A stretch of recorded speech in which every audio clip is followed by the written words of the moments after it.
Olá pessoal, eu sou o professor Pedro Paulo, professor da Secretaria Estadual de Educação do Rio de Janeiro, e essa é a aula de Ciências do terceiro bimestre do 9º ano do Ensino Fundamental. Você é parecido com seus pais e com seus avós? Em geral, nós temos características semelhantes aos nossos pais e avós.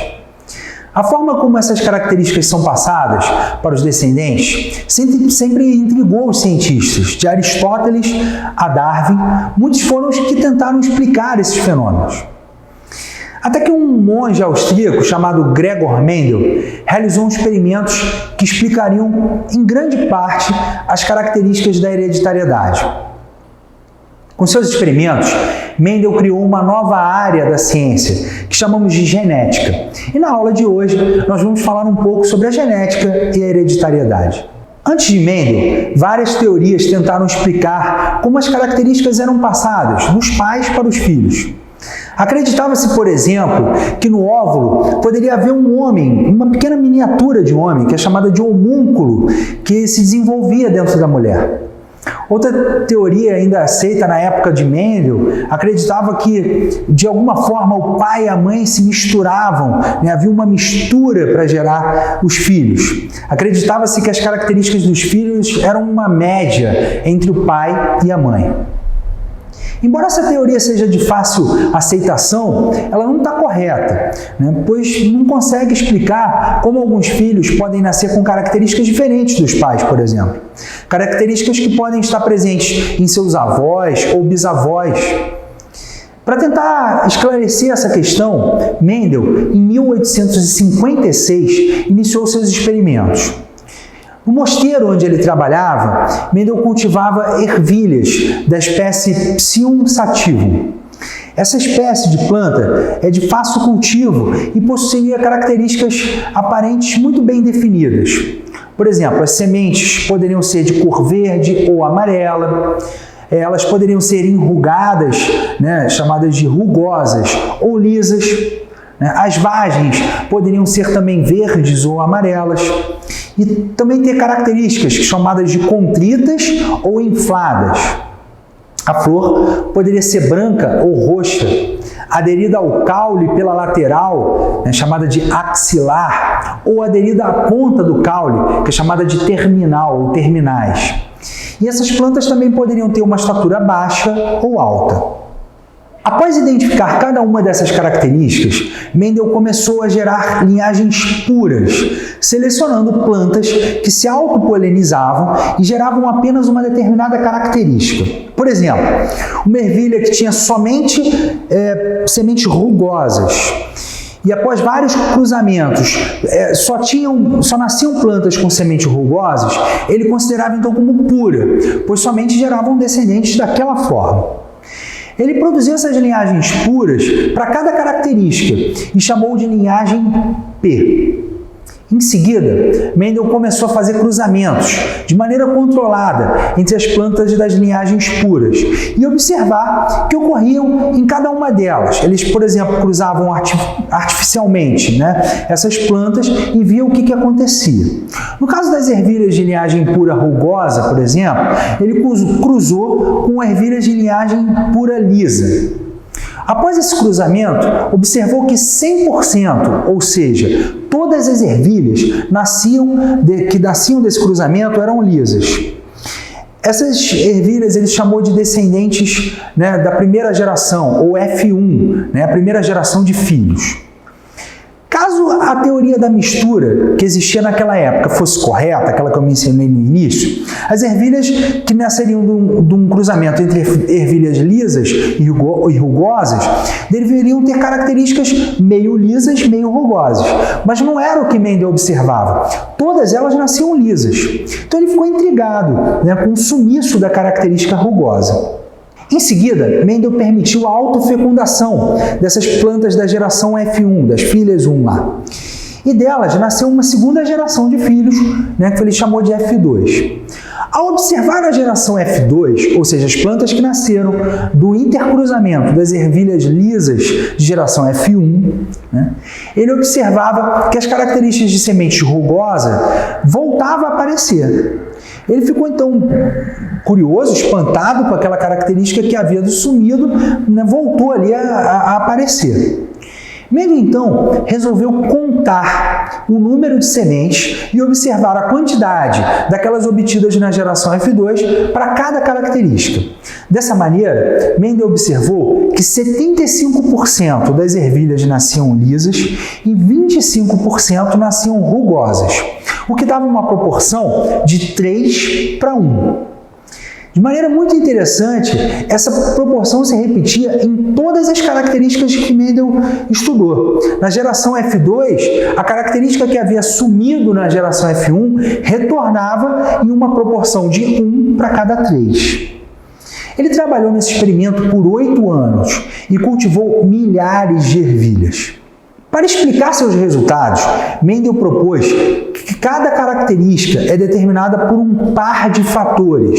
Ele compreendeu que nas linhagens puras, esses fatores eram iguais e que se separavam durante a formação das células reprodutivas, que são os gametas. Para ficar mais claro, podemos utilizar letras para representar cada fator. Utilizaremos um R maiúsculo, que a gente vai chamar de Rzão, para a característica lisa, e um R minúsculo, que a gente vai chamar de Rzinho, para a característica rugosa.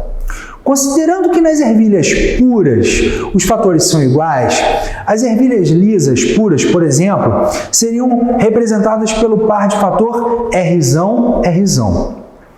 Já as ervilhas rugosas puras, representadas pelo par de fator Rzinho, Rzinho. Ao cruzar essas linhagens puras de geração P, os fatores se separam para a formação dos gametas e, ao se reunirem, formam indivíduos de uma geração a F1, de filhos 1, que serão híbridos quanto ao par de fatores. Eles serão, então, Rzão, Rzinho. Apesar dos dois fatores estarem presentes na geração F1, Mendel entendeu que somente um se manifestava, no caso, somente a ervilha lisa, pois era uma característica dominante, ou seja, dominava sobre a outra. Ele chamou o fator que dominava, né, como o próprio nome diz, de fator dominante. Ao fator que não se manifestava, que sumiu, Mendel chamou de recessivo. Quando a planta de geração F1 cruzava com outra de geração F1, ao se autopolinizarem, por exemplo, elas formam gametas que podem ser do tipo Rzão ou do tipo Rzinho. Ao se encontrarem, esses gametas se unem, podendo formar ao acaso 4 tipos de indivíduos, que são representados no quadro por suas combinações. O indivíduo Rzão, Rzão, que também terá somente sementes lisas, 2 indivíduos híbridos, Rzão, Rzinho, que terão sementes lisas, pela dominância do fator liso, e o indivíduo Rzinho, Rzinho, que terá somente a semente rugosa. Esse raciocínio teórico permitiu que Mendel conseguisse explicar os resultados que obteve nos experimentos. Com isso, Mendel propôs, então, o que chamamos de primeira lei de Mendel, que quer dizer o seguinte: cada caráter é determinado por um par de fatores que se separam na formação dos gametas, indo apenas um dos fatores do par para cada gameta, que é, portanto, puro. Mendel expôs seus trabalhos em 1865. Naquele momento, uma nova ciência tinha nascido, a genética, mas infelizmente ninguém percebeu. O trabalho de Mendel não foi bem compreendido na época e se manteve esquecido por algum tempo. Até que 16 anos depois da sua morte, em 1884, o mundo reconheceu a genialidade de Mendel. Hoje ele é considerado o pai da genética. Com os conhecimentos atuais, sabemos que Mendel estava certo, mas nem todas as características seguem o padrão descrito por ele. O controle genético, em alguns casos, é bem mais complexo do que Mendel previu. Mas na espécie humana, assim como em outras espécies, encontramos características que seguem o padrão descrito por Mendel. Por exemplo, você já reparou no lobo da sua orelha? Existem pessoas que possuem o lobo da orelha solto e pessoas que possuem o lobo da orelha aderido. O lobo solto é uma característica dominante, por isso você encontrará um número maior de pessoas com essa característica. Da mesma forma, a capacidade de enrolar a língua é hereditária e dominante.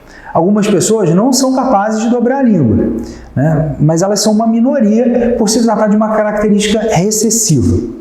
Outra característica que pode ser explicada pela lei de Mendel é o fator sanguíneo RH. Algumas pessoas possuem o fator RH, são chamadas de RH positivo, e outras não possuem esse fator, são chamadas de RH negativo. O fator RH positivo é dominante, por isso é mais comum na população encontrarmos pessoas com fator RH positivo. E como estamos falando de sangue, você poderia me perguntar, professor, e as letras, né, ABO? Esse é um outro fator, na verdade não é ABO, a forma correta de falar é AB0. Né? Nos casos desses fatores, encontramos mais de duas características, e a relação de dominância, ou seja, o dominante e o recessivo, é um pouco diferente.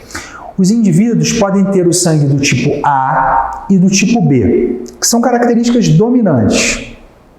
Como ambas são dominantes, se o indivíduo receber os dois fatores, ele terá um sangue do tipo AB. Dizemos nesse caso que é uma relação de codominância entre esses fatores. Já as pessoas de sangue zero, que a gente chama popularmente de sangue O, possuem uma característica recessiva, né, em relação a ambos os fatores, tanto A quanto B.